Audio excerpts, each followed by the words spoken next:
إنما يخشى الله من عباده العلماء. بسم اللہ الرحمن الرحیم. السلام علیکم ورحمۃ اللہ وبرکاتہ. دوستو، آپ حضرات کے سوالوں کے جواب پیش کر رہا ہوں. اس ویڈیو کو دھیان اور توجہ سے دیکھیں تاکہ آپ کو آپ کے مسئلے کا حل صحیح سے سمجھ میں آ جائے، اور اس ویڈیو کو پورا بھی دیکھیں. کیوں؟ اس لیے کہ آپ نے جو اپنا مسئلہ پوچھا ہے اس کے ساتھ ساتھ مزید لوگوں نے بھی مسئلہ پوچھا ہے، تو اگر آپ پوری ویڈیو دیکھیں گے تو دیگر مسائل بھی آپ کی سمجھ میں آ جائیں گے. اور رسول اللہ صلی اللہ علیہ وسلم کی صحیح حدیث ہے، آپ صلی اللہ علیہ وسلم نے فرمایا کہ قرآن کریم کی ایک آیت کا سیکھنا 100 رکعت نماز نفل سے زیادہ افضل ہے، اور دین کا ایک باب یا ایک مسئلہ سیکھنا 1000 رکعت نماز نفل سے زیادہ افضل ہے. تو اگر آپ یہ مسائل سیکھ لیں گے پوری ویڈیو دیکھ کر تو کئی ہزار نماز نفل کا آپ کو ثواب بھی مل جائے گا اور کئی مسئلے آپ سیکھ بھی لیں گے. تو پوری ویڈیو دیکھیں، انشاءاللہ بہت فائدہ ہوگا، نیکی کے اعتبار سے فائدہ ہوگا اور مسائل سیکھنے میں بھی آپ کو مدد ملے گی. تو سب سے پہلے سوال سنیں. مفتی صاحب، اگر کوئی فجر کی نماز کے لیے وضو کر کے سنت اور فرض نماز پڑھ لے اور پھر وضو کی حالت میں ہی خفین یعنی کہ چمڑے کے موزے پہنے اور بعد میں وضو ٹوٹنے پر وضو تو کرے لیکن پیر نہ دھوئے بلکہ چمڑے کے موزے جو پہن رکھے انہی پہ مسح کر لے، تو کیا یہ وضو ہو جائے گا یا نہیں، یا چمڑے کے موزے اتار کر وضو مکمل کرنا ہوگا؟ کیا کہتی ہے شریعت اس مسئلے کے بارے میں؟ تو دیکھو، آپ نے جو سوال کیا ہے میرے غالب گمان کے مطابق آپ کو صرف یہ اشکال ہوا ہے کہ آپ نے وضو کر کے نماز مکمل پڑھ لی اور اس کے بعد آپ خفین پہن رہے ہیں. اب چونکہ آپ نے وضو کی حالت میں پہنے ہیں تو آپ نے جب وضو کی حالت میں پہنے اور بعد میں آپ کا وضو ٹوٹ جاتا ہے تو 24 گھنٹے کے اندر 24 گھنٹے تک آپ نے اگر یہ خفین پہن کے رکھے ہیں تو ان پہ مقیم ہے، اگر آپ مقیم ہیں تو ان پہ اگر آپ مسح کریں گے تو آپ کا مسح کرنا بالکل درست ہے. آپ نے چونکہ وضو کی حالت میں پہنے تھے نا تو اس لیے وضو میں ہی شمار ہوگے. ٹھیک ہے، آگے نا سمجھ میں. اگر آپ مسافر ہے شرعی طور پہ 177 کلومیٹر یا اس سے زیادہ دور کا سفر کر رہے ہیں اور 15 دن سے کم کی نیت کر کے سفر کر رہے ہیں تو اب آپ شرعی طور پہ مسافر ہوئے تو یہاں آپ 72 گھنٹے تک اس موضع پہ مسح کر سکتے ہیں.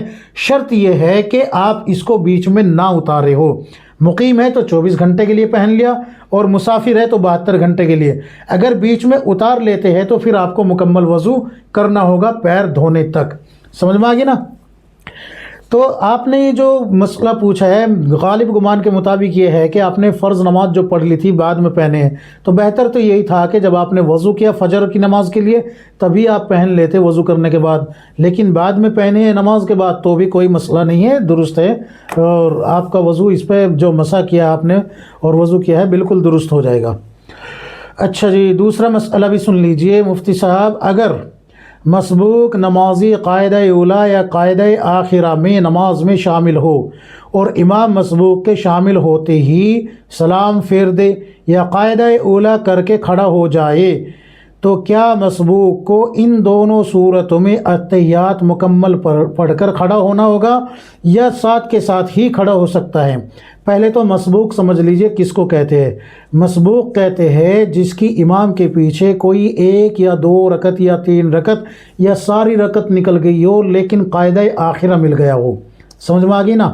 رکوع نکلنے کے بعد مسبوق ہو جاتا ہے، جیسے ہی رکوع نکلا ویسے ہی وہ مسبوق ہو گیا، اب اس کی 1 رکعت ختم ہو گئی. سمجھ میں آ گئی؟ تو مسبوق اس کو کہتے ہیں. اب یہ جو آپ نے سوال کیا ہے کہ اگر قاعدہ اولا کر کے امام کھڑے ہو گئے اور آپ اسی وقت جا کے بیٹھے تھے قاعدے میں اور آپ اتحیات مکمل نہیں پڑھ پائے تو اب آپ کو کیا حکم ہے؟ تو آپ کو حکم یہ ہے کہ قاعدہ اولا ہو یا قاعدہ آخرہ، ان دونوں کنڈیشن میں آپ کو اتحیات مکمل ہی پڑھنی ہے. البتہ اگر آپ امام کے ساتھ قاعدہ اولا میں کھڑے ہو جاتے ہیں اتحیات مکمل کیے بغیر یا قاعدہ آخرہ میں امام کے سلام پھیرتے ہی کھڑے ہو جاتے ہیں تو بھی آپ کی نماز درست ہو گئی، لیکن بہتر یہ تھا کہ آپ اتحیات مکمل کرتے۔ اب یہاں ایک اشکال ہو سکتا ہے کہ اگر آپ اتحیات مکمل کر رہے ہیں اور قاعدہ اولیٰ کر کے امام کھڑے ہو گئے، اور جب تک آپ اتحیات مکمل کریں تو امام تو پھر رکوع میں ملیں گے، تو یہاں جلدی جلدی جلدی جلدی اتحیات مکمل کر کے آپ جو ہے امام کے ساتھ رکعت میں شامل ہو جائے۔ سمجھ میں آ گئی نا بات؟ یہ آپ کو مسئلہ مل جائے گا، آپ کتاب کھول کے دیکھیں فتاوی ہندیہ، آپ کو اس میں یہ مسئلہ مل جائے گا، خوب اچھے سے تفصیل کے ساتھ لکھا ہوا ہے، آپ اس کا مطالعہ کر سکتے ہیں۔ اچھا جی، تیسرا مسئلہ جو ہے وہ یہ ہے کہ مفتی صاحب ایک مقتدی اور ایک امام ہو اور نیت بھی باندھ رکھی ہو نماز کی، اس کے بعد ایک اور مقتدی آ جائے، تو اب امام کو آگے بڑھنا ہوگا یا مقتدی کو پیچھے ہٹنا ہوگا؟ اور اگر آنے والا مقتدی امام کو اشارہ کرے اور امام آگے بڑھ جائے تو نماز کا کیا حکم ہوگا؟ تفصیلی مسئلہ ہے، دھیان سے سنیں۔ دیکھیے، اگر ایک مقتدی اور ایک امام ہے تو اس طریقے سے ہوں گے کہ یہ امام ہو گئے اور ان کے داہنی طرف اتنے فاصلے پہ مقتدی ہو گئے۔ اب اگر تیسرا مقتدی آ جاتا ہے، تیسرا مقتدی، تو بہتر یہ ہے کہ یہ اس مقتدی کو پیچھے کھینچ لے اپنے، چونکہ یہ امام کے اقتداء میں ہونے کی وجہ سے نماز نہیں ٹوٹے گی۔ دوسری بات یہ ہے کہ دو صف کے برابر چلنے تک نماز نہیں ٹوٹتی، دو صف سے زیادہ چلے گا تو نماز ٹوٹے گی۔ اب چونکہ یہاں تو کھینچنا ہی پیچھے ہے، اور یہ بھی اس کنڈیشن میں کھینچنا ہے کہ اگر پیچھے کہیں آپ کو جگہ ہے، صف کی مکمل صف کی جگہ ہے جہاں رکوع سجدہ کرنے میں آپ کو دقت نہ ہو، تو ایسی جگہ اگر آپ جو ہے نماز پڑھ رہے ہیں، ایسی مسجد ہے، تو مقتدی کو آپ پیچھے کھینچ لیں، ٹھیک ہے؟ سمجھ میں آگے؟ تو اگر مقتدی کو پیچھے نہیں کھینچا بلکہ آپ برابر میں کھڑے ہو گئے امام صاحب کے، تو اب امام صاحب کو آگے بڑھ جانا چاہیے، اگر محراب ہے آگے تو محراب میں آگے بڑھ جانا چاہیے۔ اور اگر یہ ہو کہ امام صاحب قاعدے میں ہے یا آخری قاعدے میں ہے، یعنی کہ اتحیات کی شکل میں ہے، تو اب ان کو یہیں بیٹھ جانا چاہیے، یعنی کہ مسبوق ہے نا یہ تو اس کو یہیں شامل ہو جانا چاہیے۔ اب امام سلام پھیرے گا تو یہ اپنی نماز مکمل کر لیں گے۔ اور اگر ایسا ہو کہ آپ نے دیکھ لیا کہ مقتدی کو پتہ نہیں تھا، وہ اس سائیڈ میں آ کے کھڑا ہو گیا، تو چونکہ اب یہ دونوں کھڑے ہو گئے اور امام صاحب اس کنڈیشن میں ہے کہ قرات مکمل نہیں ہو پائی بلکہ ابھی چل رہی ہے، تو امام صاحب خود آگے بڑھ جائے، امام صاحب خود محراب کی طرف آگے بڑھ جائے اور یہ دونوں مقتدی آپس میں مل جائے، یہ دونوں مقتدی آپس میں کیا کرے؟ مل جائے۔ جیسے کہ عموماً کندھے سے کندھا ملا کے کھڑا ہونا ہوتا ہے نماز میں، تو ویسے ہی یہ کھڑے ہو جائے۔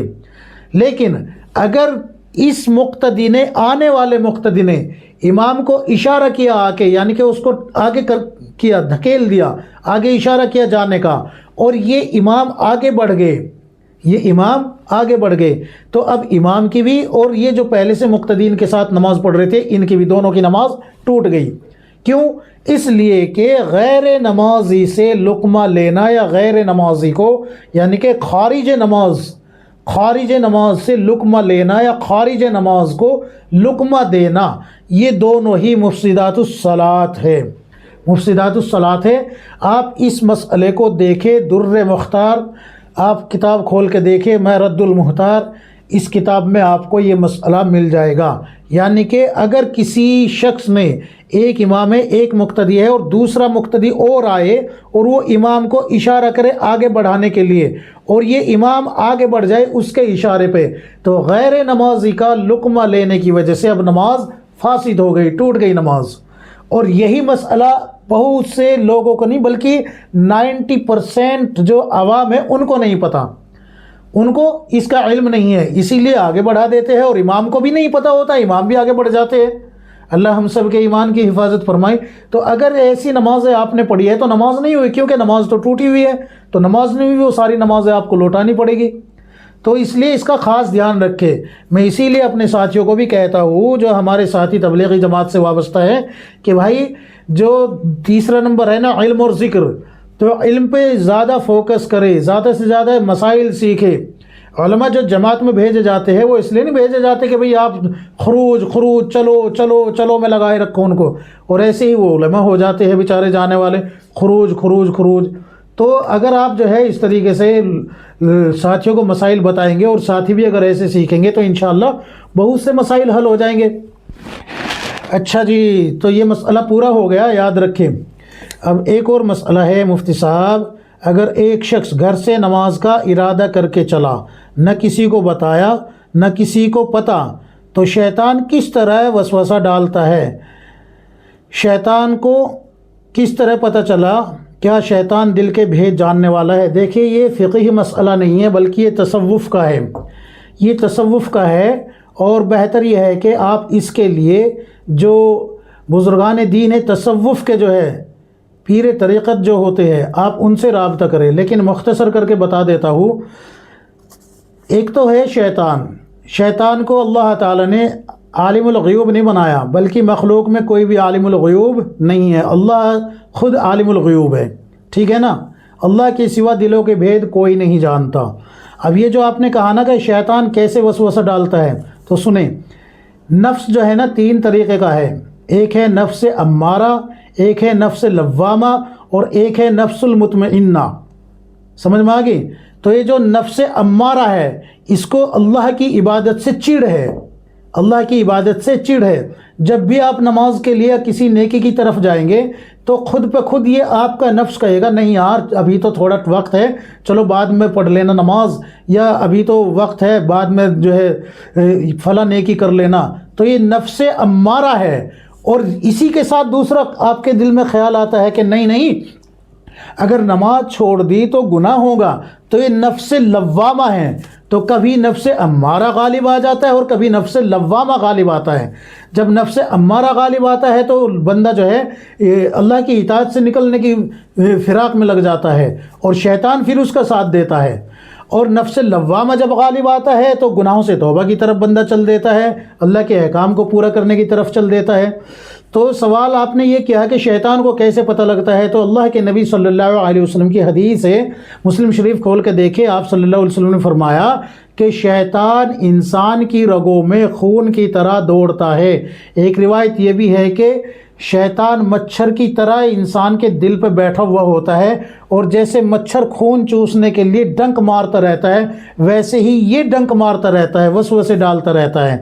تو یہ جو آپ کو یہ خیال آیا نا کہ شیطان کو کیسے پتہ لگا، تو شیطان جو ہے بعد میں آیا، پہلے تو آپ کا نفس جو ہے آپ پہ غالب آیا ہوا ہے، نفس امارہ، سمجھ میں آگی نا؟ اور نفس المطمئنہ کہتے ہیں کہ نفس امارہ کو مات دے کے اللہ کی طرف رجوع کر لیتا ہے 100%، تو پھر یہ نفس مطمئنہ بن جاتا ہے۔ سورہ فجر کھول کے دیکھیں گے آپ، سورہ فجر، تو آپ کو مل جائے گا آخری آیت میں یہی پوری تفصیل مل جائے گی۔ اچھا جی، ایک اور سوال ہے مفتی صاحب، مسجد کے باہر کی زمین مفتی صاحب مسجد کے باہر کی سرکاری زمین کو مسجد میں شامل کرنے والا مسئلہ بتا دیجئے۔ دیکھیں میں آپ کو یوٹیوب پہ بھی اس بارے میں کومنٹس کر چکا ہوں کہ یہ جو مسئلہ ہے یہ تب تک جو ہے حل نہیں ہو سکتا جب تک کہ دونوں فریق آمنے سامنے نہ ہو، اور یہ دونوں فریق کسی ایسے عالم کے سامنے ہو جو ان کے سامنے موجود ہو، یا دارالافتاء میں آپ جائے، دونوں فریق جائے، ایک طرف کی بات کو سن کے مسئلے کا حل نہیں نکالا جا سکتا۔ اس بات کو اچھے سے سمجھ لیجئے، میں جو کہہ رہا ہوں آپ کو اس بات کو سمجھے۔ آپ نے جو پورے ایک فہرست بھیجی ہے، باقاعدہ اس میں ڈاکومنٹس کاغذات بھی بھیجے ہیں، تو میں آپ کو یہ سجیسٹ کر رہا ہوں کہ آپ اپنے مخالف جو پارٹی ہے، مسجد کی جو کمیٹی ہے، ان کو بھی اور آپ خود بھی، دونوں حضرات دارالافتاء میں جائے، وہاں جا کے اپنی اپنی دونوں بات رکھیں گے۔ ایک طرف کی بات کو سن کے مسئلہ نہیں بتایا جاتا۔ اللہ کے نبی صلی اللہ علیہ وسلم کی حدیث مبارکہ ہے اور قرآن کریم میں بھی آتا ہے کہ ایک طرف کی بات کو سن کے کہیں ایسا نہ ہو کہ تم کوئی فیصلہ کر بیٹھو اور بعد میں اس پہ پچھتانا پڑے۔ تو اس لیے ایک طرف کی بات کو سن کے کوئی بھی فتویٰ نہیں دیا جائے گا، کوئی مسئلہ نہیں بتایا جائے گا۔ آپ دارالافتاء میں جا کے بھی اگر اپنا خود کا یہ موقف رکھیں گے تو وہ بھی جب تک آپ دوسرے کا موقف نہیں بتائیں گے، دوسرے وہاں موجود نہیں ہوں گے، تب تک فتویٰ نہیں دیں گے۔ تو دونوں حضرات کو ہی وہاں جانا ہوگا، دونوں حضرات کو جانا ہوگا، تو جب تک آپ دونوں حضرات نہیں جائیں گے تب تک آپ کے مسئلے کا کوئی حل نہیں نکلے گا۔ جیسے کورٹ میں دونوں کے جائے بغیر مسئلے کا حل نہیں نکل رہا، ویسے ہی شرعی عدالت یعنی کہ دارالافتاء میں بھی دونوں کے جائے بغیر مسئلے کا حل نہیں بتایا جائے گا۔ اس بات کو سمجھ لیجئے۔ آپ یہ چاہتے ہیں شاید معاذ اللہ اعوذ باللہ کہ بھئی ہم جو ہے ایک طرف کی بات سن کے آپ کو مسئلے کا حل بتا دیں گے اور آپ کے فیور میں چلا جائے گا یا آپ کے مخالف چلا جائے گا، تو ایسا نہیں ہے، ایسا نہیں ہوگا، بلکہ دونوں پارٹیوں کو جا کے وہاں پر دارالافتاء میں اپنی اپنی بات کے دلائل پیش کرنے ہوں گے۔ وہ پھر دیکھیں گے کہ شریعت کا موقف کس کی طرف جاتا ہے، پھر اس کے حق میں فتویٰ دیا جائے گا۔ سمجھ میں آ گئی بات؟ امید ہے کہ میری بات کو سمجھیں گے۔ اللہ تعالی مجھے بھی آپ کو ہم سب کو کتاب و سنت کے مطابق زندگی گزارنے کی توفیق عطا فرمائے، آمین یا رب العالمین۔